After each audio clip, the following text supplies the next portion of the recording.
जय हिंद बच्चों। आशा है आप अपने घरों में स्वस्थ और सुरक्षित होंगे और इसी तरह अपनी कक्षाएं, जो भी आपकी क्लासेस आप ऑनलाइन अटेंड कर रहे हैं उनमें अब आपका काफ़ी कोर्स भी पूरा हो चुका होगा। अब वो पूर्ण होने की ओर अग्रसर हो रहा होगा। मैं Ruchi Sharma, model higher secondary school TT Nagar Bhopal से आज फिर आपके सामने आपका बहुत बहुत स्वागत करती हूँ। आज हम हिंदी के कालखंड में क्या कुछ नया पढ़ने वाले हैं और उसको पढ़ने के बाद हम उससे क्या कुछ नया सीखेंगे, इस पर चर्चा करेंगे। देखेंगे कि हम आज क्या पढ़ने वाले हैं। हमने बहुत सी कहानियाँ सुनी हैं। कहानियाँ तरह तरह की होती हैं। कुछ कहानियाँ किन्हीं, जैसे हमने 9th क्लास में 10th क्लास में परीक्षा कहानी देखी। 9th में हमने एक ताई कहानी पढ़ी थी। इसके बाद 9th में ही एक प्रेमचंद जी द्वारा लिखित बूढ़ी काकी कहानी है, वो पढ़ी थी। तो हमने देखा कि अलग अलग कहानियों में अलग अलग तरह की हमें शिक्षाएं दी जाती हैं। अब हम आज कहानी पढ़ने वाले हैं, ये तो आप समझ गए हैं। कौन सी कहानी पढ़ेंगे, उसमें क्या होगा और उससे हम क्या सीखेंगे, कुछ इस पर चर्चा कर लेते हैं।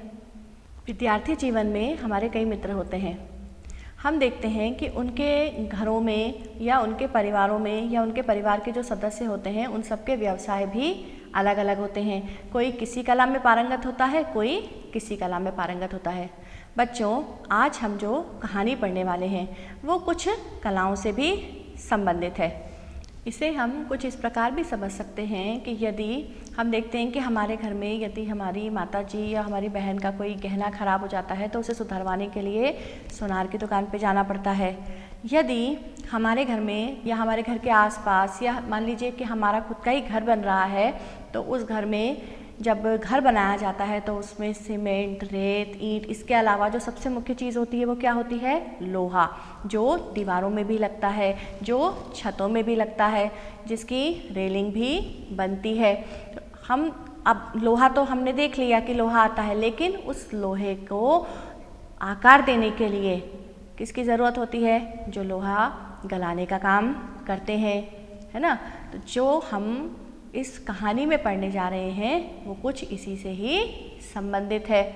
हम इस कहानी में देखेंगे जिसका नाम है गलता लोहा, जिसके लेखक हैं शेखर जोशी। मैंने पहले ही बताया कि विधा कौन सी है? कहानी। पाठ्य पुस्तक हम पहले ही परिचित हैं कि हम कक्षा 11 के विद्यार्थी हैं, तो पाठ्य पुस्तक आरोह भाग 1। अब हम देखेंगे कहानी के जो लेखक हैं शेखर जोशी, उनका साहित्यिक परिचय। शेखर जोशी जी को नई कहानी के प्रमुख हस्ताक्षर कहा जाता है। इनके लेखन की यदि हम विशेषताएं देखें तो हम स्क्रीन पर भी देख पा रहे हैं।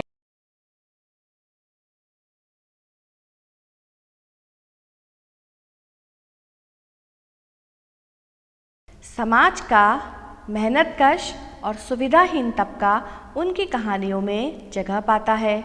निहायत सहज एवं आडंबरहीन भाषा शैली में वे सामाजिक यथार्थ के बारीक नुक्तों को पकड़ते और प्रस्तुत करते हैं। उनके रचना संसार से गुजरते हुए समकालीन जनजीवन की बहुविध विडंबनाओं को महसूस किया जा सकता है।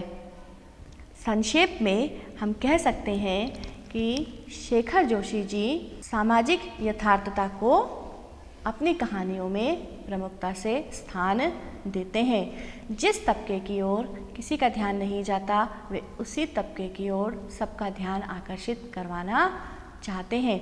वे कुछ इस प्रकार की घटनाओं को भी अपने लेखन में स्थान देते हैं जो बहुत छोटी होती हैं, लेकिन जीवन में कहीं ना कहीं बहुत महत्व रखती हैं।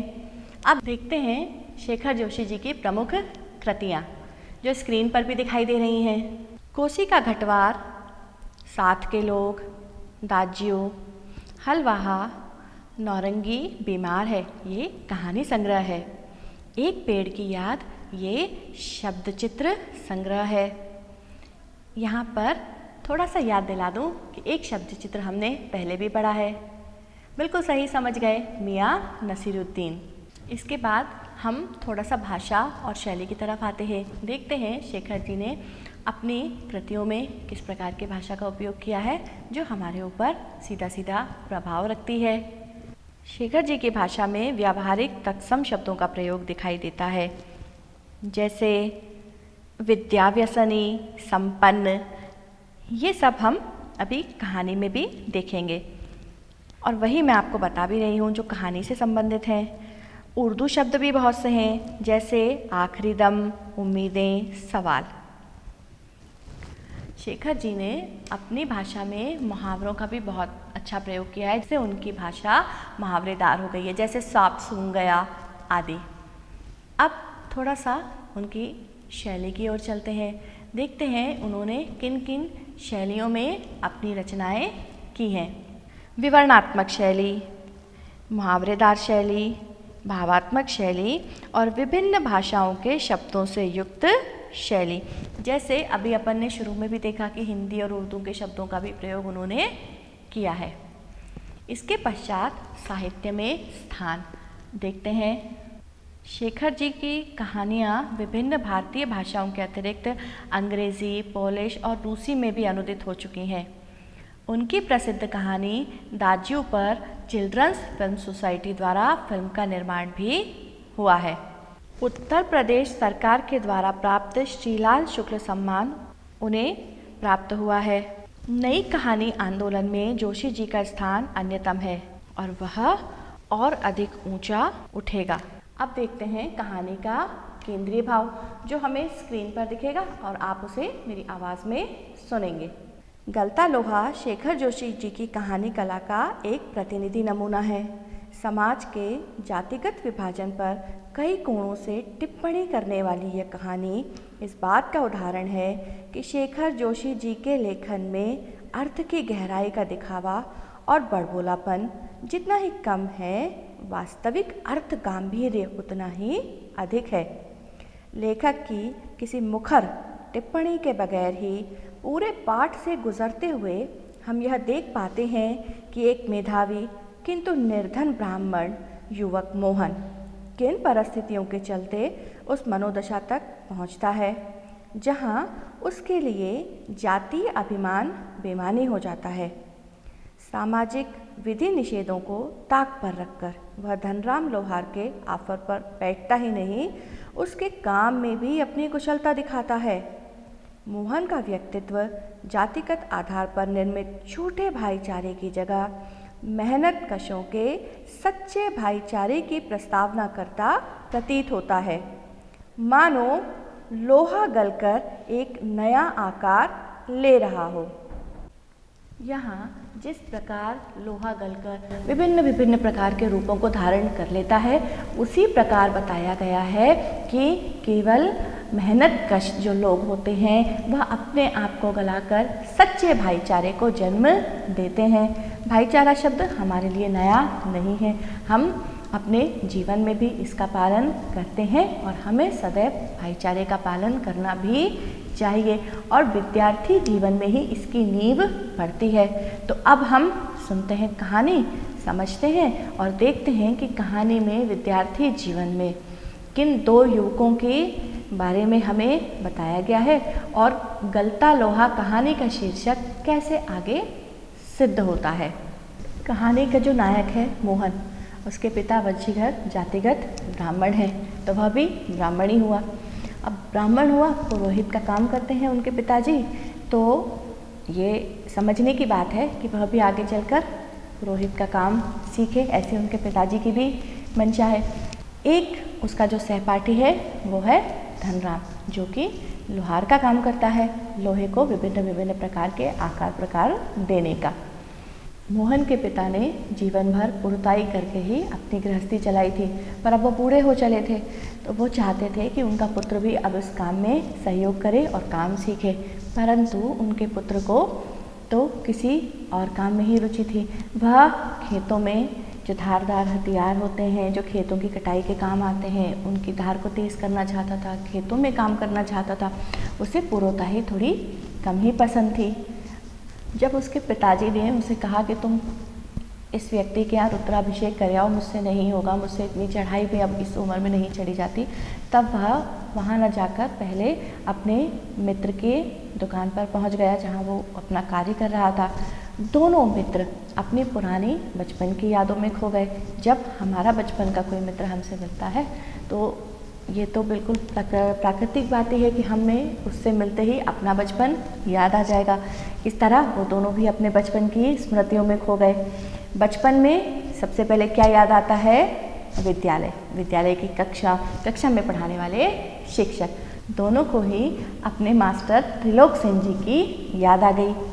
त्रिलोक सिंह जब स्कूल की चार दीवारी में उतरते, थोड़ी देर पहले तक झमा चौकड़ी मचाते, उठा पटक करते और बांज के पेड़ों की टहनियों पर झूलते बच्चों को जैसे सांप सूंघ गया है। कड़े सर में वह पूछते, प्रार्थना कर ली तुम लोगों ने? यह जानते हुए यदि प्रार्थना हो गई होती तो गोपाल सिंह की दुकान तक उनका समवेत स्वर पहुंचता ही। त्रिलोक सिंह घूर घूर कर एक एक लड़के को देखते, फिर वही कड़कदार आवाज, मोहन नहीं आया आज? मोहन उनका चहेता शिष्य था, ब्राह्मण कुल का बालक था, तो उन्हें लगता था इसकी जीवा पर तो सरस्वती विद्यमान है, ये बहुत कुशाग्र बुद्धि का है, इससे यदि सही दिशा मिल जाए तो ये जीवन में बहुत आगे बढ़ेगा। मास्टर जी ने उसे ही पूरे कक्षा का मॉनिटर बना रखा था, प्रार्थना करवाने का कार्य की जिम्मेदारी भी उसे ही दे रखी थी। मास्टर जी को मोहन से कई उम्मीदें थी, कई सवाल उससे पूछते, उन्हें संतुष्ट उत्तर भी मिल जाता, कभी ठीक ठाक उत्तर भी मिल जाता, इससे वे और प्रसन्न होते थे। इसके बाद जब कुछ बच्चे सही उत्तर नहीं देते थे तो उनके हाथों पर जो बेत बांधने का काम था वो भी उन्होंने मोहन को ही दे रहा था। अब यहाँ हम कहाँ किसके पास है? मोहन किससे अपनी बचपन के दिनों की यादों को ताज़ा कर रहा है? धनराम के साथ। तो मोहन ने धनराम के हाथों पर भी कई बार सही जवाब न देने पर बेतें लगाई थी, ऐसा अब उन्हें याद आ रहा है। मोहन के परिवार के विषय में तो हमने जानकारी देख ली, अब धनराम के परिवार के विषय में भी जानकारी ज़रूरी है, क्योंकि तभी तो पता चलेगा कि दोनों में किस प्रकार की मित्रता थी और वो कहाँ से कहाँ घूमते हुए कहानी को नया मोड़ देते हैं। धनराम गांव के दूसरे खेतीहर या मजदूर परिवारों के लड़कों की तरह किसी प्रकार तीसरे दर्जे तक का ही स्कूल का मुंह देख पाया था। धनराम के लिए किसी और तरह से सोचने की कहीं भी कोई गुंजाइश ही नहीं थी। वह कभी भी मोहन को अपना प्रतिद्वंदी नहीं समझता था, बल्कि इसे मोहन का अधिकार ही समझता था। एक बार मास्टर साहब ने धनराम से 13 का पहाड़ा याद करने के लिए कहा। 12 तक के पहाड़े तो उसे बहुत अच्छे से याद हो गए। जैसे ही 13 का पहाड़ा सुनाना उसने मास्टर साहब के सामने शुरू किया, 13 एकम 13 और 13 दूनी 24। फटाक से उसकी पिंडलियों पर एक सड्डी पड़ी और मास्टर साहब का नियम था कि यदि तुमने गलती करी है तो सजा के लिए जिस डंडी से पिटाई खानी है वह भी तुम्हें ही अच्छी हरी भरी मोटी ढूंढ कर लानी पड़ेगी। बेचारा वो डंडी ढूंढने भी गया। इसके बाद मास्टर साहब ने उससे एक बात कही जो कहीं ना कहीं कहानी में बहुत महत्व रखती है। मास्टर साहब ने उससे कहा बड़े व्यंग से, तेरे दिमाग में तो लोहा भरा है, इसमें विद्या का ताप कहाँ से लगेगा? सही बात तो यह है कि किताबों की विद्या का ताप लगाने की समर्थ धनराम के पिता की नहीं थी। धनराम हाथ पैर चलाने लायक हुआ ही था कि बाप ने उसे धौंकने फूकने या स्थान लगाने के कामों में उलझाना शुरू कर दिया और फिर धीरे धीरे हथौड़े से लेकर घन चलाने की विद्या सिखाने लगा।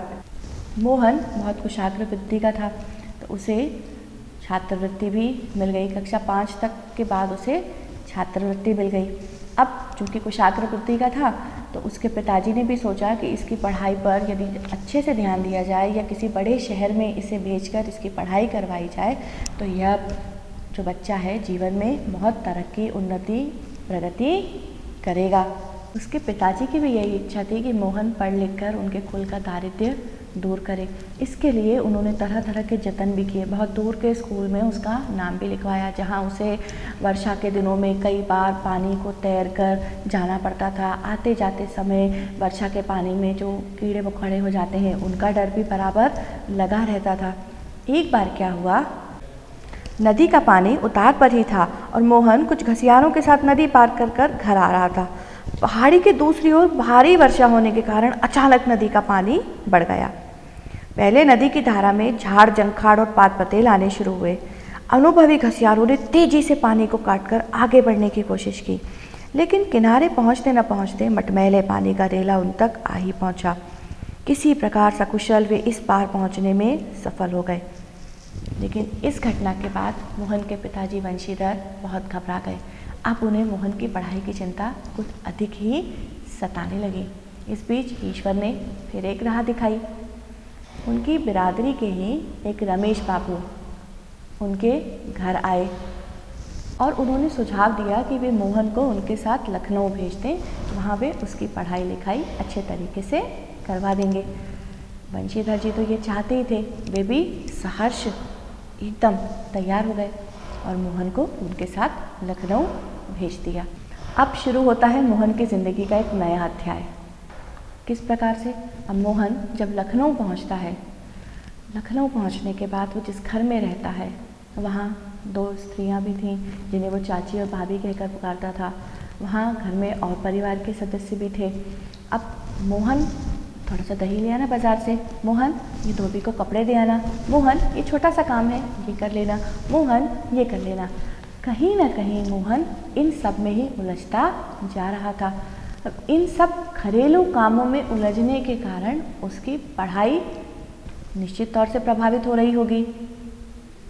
औसत दफ्तरी बड़े बाबू की हैसियत वाले रमेश के लिए मोहन को अपना भाई बिरादर बतलाना अपने सम्मान के विरुद्ध जान पड़ता था और उसे घरेलू नौकर से अधिक हैसियत वह नहीं देता था। इस बात को मोहन भी समझने लगा था। जब मोहन ने उनसे बहुत हीला हवाला किया तब उन्होंने एक साधारण से स्कूल पे मोहन का नाम लिखवा दिया, लेकिन मोहन घरेलू कामों की व्यस्तता के चलते पढ़ाई पर ध्यान दे ही नहीं पा रहा था। अब वो कुशाग्र बुद्धि का बालक यहाँ आकर किस परिवेश में ढल गया और कहाँ से कहाँ पहुँच गया। यहाँ तक कि उसे छुट्टियों में गांव भी नहीं जाने दिया जाता था। बोल दिया जाता था कि मोहन को पढ़ाई की तैयारी करनी है, अगली कक्षा की उसकी तैयारी करनी है, इसलिए उसे इस बार गर्मी की छुट्टियाँ नहीं मिलेंगी। इस तरह कई दिन बीत गए। मोहन ने भी अपनी इस परिस्थिति से समझौता कर लिया था। वह अपनी यहाँ की परिस्थिति दिखाकर अपने घर वालों को दुखी नहीं करना चाहता था।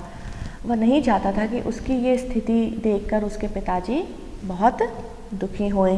जैसे तैसे मोहन ने 8वीं कक्षा तक पढ़ाई करी। 8वीं कक्षा की पढ़ाई जब समाप्त हुई तो वो छुट्टियों में जब गांव आया, गांव के बाद जब वो वापस लखनऊ गया तो उसने देखा कि रमेश और उसके परिवार वाले अब उसकी आगे की पढ़ाई के पक्ष में बिल्कुल नहीं है। वे कह रहे हैं, अरे BA MA तो हज़ारों लोगों करते हैं, तो क्या सभी की नौकरी लग जाती है? इसलिए अब उसे और चिंता हुई कि जैसे तैसे करके मैंने 3 साल तो निकाल लिए, लेकिन अब तो ये लोग मुझे आगे पढ़ाने के इच्छुक ही नहीं हैं। रमेश ने अपने किसी परिचित के प्रभाव से उसे एक तकनीकी स्कूल में भर्ती करा दिया। मोहन की दिनचर्या में कोई विशेष अंतर नहीं आया था। वह पहले की तरह स्कूल और घरेलू कामकाज में व्यस्त रहता। धीरे धीरे 1.5-2 वर्ष का समय भी बीत गया और मोहन अपने पैरों पर खड़ा होने के लिए कारखानों और फैक्ट्रियों के चक्कर लगाने लगा।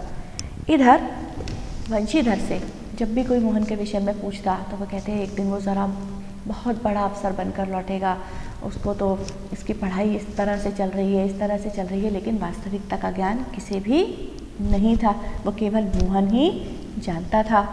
सामान्य तौर से ब्राह्मण टोले के लोगों का शिल्पकार टोले में उठना बैठना नहीं होता। किसी काम काज के सिलसिले में यदि आना ही पड़े तो खड़े खड़े बातचीत निपटा ली जाती। ब्राह्मण टोले के लोगों को बैठने के लिए कहना भी उनकी मर्यादा के विरुद्ध समझा जाता था।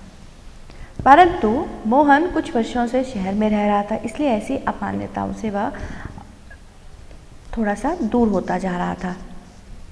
अब उसने देखा लोहे की एक मोटी छड़ को भट्टी में गलाकर धनराम गोलाई में मोड़ने की कोशिश कर रहा था।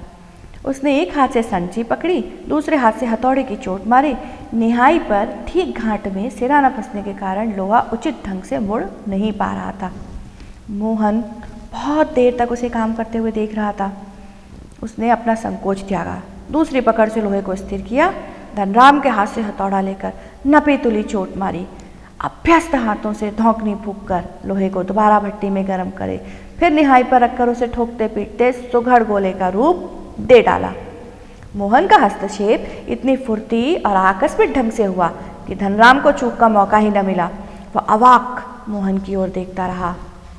उसे मोहन की कारीगरी पर उतना आश्चर्य नहीं हुआ जितना पुरोहित खानदान के एक युवक का इस तरह के काम में उसकी भट्टी पर बैठकर हाथ डालने पर हुआ था। इधर उधर वह शंकित दृष्टि से देखने लगा। उसे इस बात पर बहुत आश्चर्य हुआ कि पुरोहित खानदान का एक युवक आज लोहे को तपाने का और उसे आकार देने का काम कर रहा है। ये तो उनकी मर्यादा के विरुद्ध है। क्योंकि मोहन शहर में थोड़े दिन रहा था, इस कारण उसकी मान्यताओं में बहुत ज़्यादा परिवर्तन आ गया था। वो कोई भी रूढ़िवादी परंपरा को आगे बढ़ाना ही नहीं चाहता था। उसे ऐसा लगता था कि जो सच्चा भाईचारा है वो जातिगत आधार पर ही नहीं, मेहनत कश सच्ची ईमानदारी के आधार पर ही होता है। धनराम की संकोच, असमंजस और धर्म संकट की स्थिति से उदासीन मोहन संतुष्ट भाव से अपने लोहे के छल्ले की त्रुटिहीन गोलाई को जांच रहा था। उसने धनराम की ओर अपनी कारीगरी की स्वीकृति पाने की मुद्रा में देखा। उसकी आंखों में एक सर्जक की चमक थी जिसमें न स्पर्धा थी और न ही किसी प्रकार का हार जीत का भाव। इस प्रकार हमने देखा कि जो कहानी का नायक है मोहन, वह अपनी सुघड़ता का परिचय अपने बाल मित्र को देता है।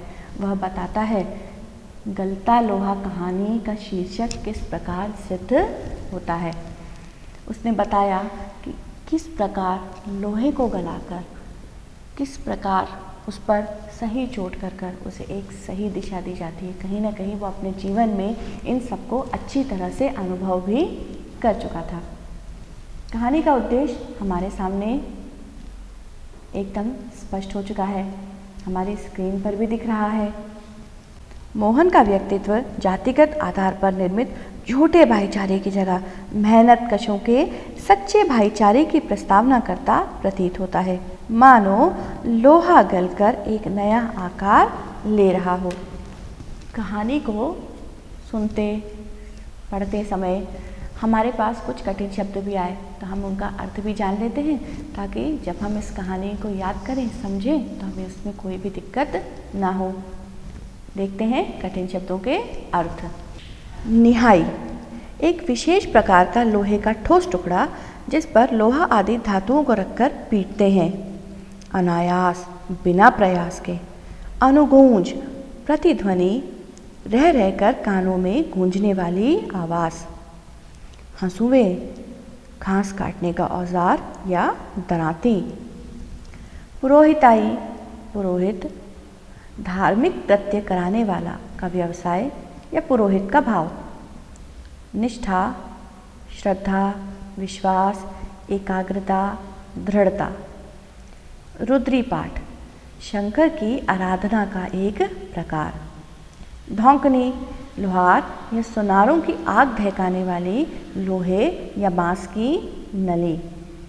कुशाग्र बुद्धि, तीक्ष्ण बुद्धि वाला या पैनी बुद्धि वाला। संटी, पतली डंडी या छड़ी।